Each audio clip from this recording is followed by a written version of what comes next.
देखिए, JAC board की परीक्षाएं शुरू हो गई हैं और बोर्ड मतलब यहीं से बच्चों का यानी छात्रों का भविष्य तय होता है। अब आप सोचिए कि इतने सालों की मेहनत और अगर इस परीक्षा में कोई छात्र ना बैठ पाए, कोई ये एग्जाम ना दे पाए, सोचिए उस छात्र का भविष्य क्या रहा होगा। और ऐसा ही कुछ सामने आया है गिरिडीह में, जहां शिक्षकों की लापरवाही की वजह से बच्चे बोर्ड एग्जाम नहीं दे पाए और अब इन बच्चों का भविष्य अंधकार में नजर आ रहा है।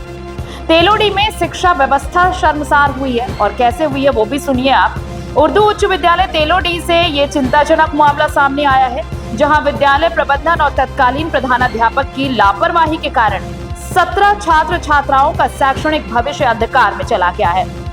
पूरे राज्य में 10वीं की परीक्षाएं शुरू हो चुकी हैं। छात्र छात्राएं परीक्षा केंद्र में अपने उज्जवल भविष्य का निर्णय लिख रहे हैं। वहीं दूसरी ओर तेलोडी के ये 17 बच्चे विद्यालय प्रबंधन की गैर जिम्मेदारी की सजा भुगतने को मजबूर है। अगस्त 2025 में नियमों को पूरी ताक पर रखते हुए करीब 17 छात्र छात्राओं का सीधा 10वीं कक्षा में नामांकन कर दिया गया। सारे नियम कानून धरे के धरे रह गए और इन बच्चों का एडमिशन 10th क्लास में करा दिया गया, जबकि शिक्षा विभाग का नियम कहता है कि ऐसा नामांकन पूर्णतः अवैध और नियम विरुद्ध है। हैरानी की बात तो यह है कि नामांकन के समय किसी ने भी नियमों की जांच नहीं की और न ही छात्रों या उनके अभिभावकों को वास्तविक स्थिति की जानकारी दी गई। जब इन छात्र छात्राओं के रजिस्ट्रेशन की प्रक्रिया शुरू हुई, तब स्कूल के प्रधानाध्यापक और संबंधित शिक्षकों ने खुद इस नामांकन को गलत बताते हुए रजिस्ट्रेशन फॉर्म भरने से इनकार कर दिया और नतीजा ये हुआ कि ये सभी छात्र छात्राएं रजिस्ट्रेशन से वंचित रह गए हैं और 10वीं की बोर्ड परीक्षा देने से भी रोक दिए गए हैं। अब कुछ सवाल है जो सवाल उठते हैं, वो सवाल भी आपको सुनने चाहिए, क्योंकि ये जवाब प्रबंधन को देना होगा, वो प्रधानाध्यापक को देना होगा कि आखिर आपकी गलती की सजा कोई छात्र क्यों भुगते और ये 17 छात्र छात्राएं ये क्यों भुगते आपकी लापरवाही की सजा। तो ये सवाल ये है कि जब नामांकन गलत था तो नामांकन हुआ ही क्यों, और दूसरी बड़ी बात कि ये निर्णय किसके निर्देश पर लिया गया, यानी कि नामांकन होगा इन बच्चों का सीधे तौर पर, ये फैसला किसका था। और तीसरा ये कि क्या ये केवल लापरवाही है या फिर जानबूझकर की गई गलती है। ये सवाल है जिनका जवाब विद्यालय प्रबंधन को देना होगा। अब इस मामले को लेकर जब स्थानीय जनप्रतिनिधियों ने स्कूल पहुंचकर पूरी जानकारी लेने की कोशिश की, तो उस समय पदस्थापित प्रधानाध्यापक की ओर से संतोषजनक और स्पष्ट जवाब नहीं दिया गया, जिससे संदेह और भी गहरा गया है। यह पूरा मामला सिर्फ विद्यालय प्रशासन की घोर लापरवाही को ही नहीं उजागर करता, बल्कि शिक्षा व्यवस्था में व्याप्त गंभीर अनियमितताओं की ओर भी इशारा करता है। ये छात्र छात्राएं जिनके भविष्य के साथ इस तरह का खिलवाड़ किया गया, वो क्या किसी भी सूरत में बर्दाश्त करने लायक है? क्या इसे स्वीकार किया जा सकता है? नहीं।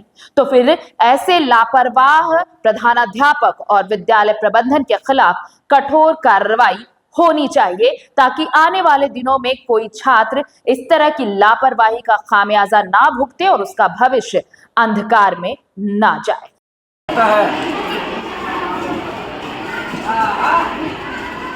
तो कैसे जब कहने मतलब जब चेक आप साइन कर रहे हैं, कुल मिला के फुल्ली प्रभार जब इन लोग है नहीं, तो फिर इन लोग का एडमिशन डायरेक्ट टेट में कैसे लिया?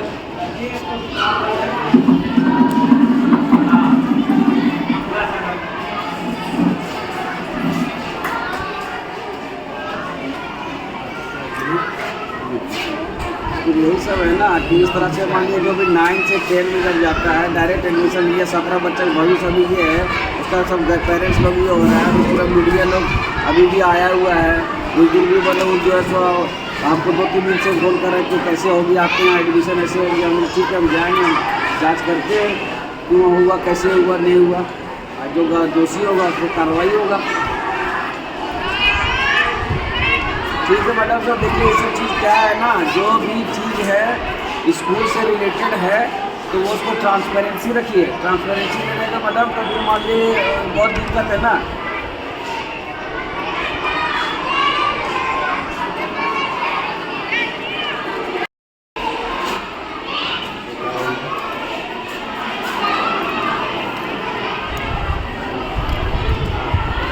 ₹50 को किस लिए दे रहे हैं? रजिस्ट्रेशन के लिए।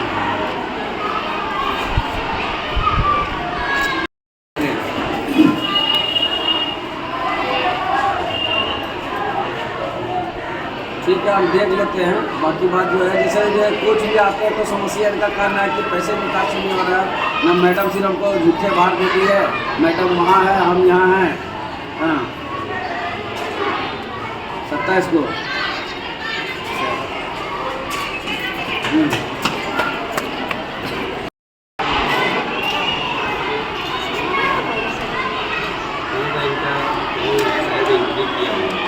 ये हुआ था बैठक में, 6 बजे बैठक हुआ था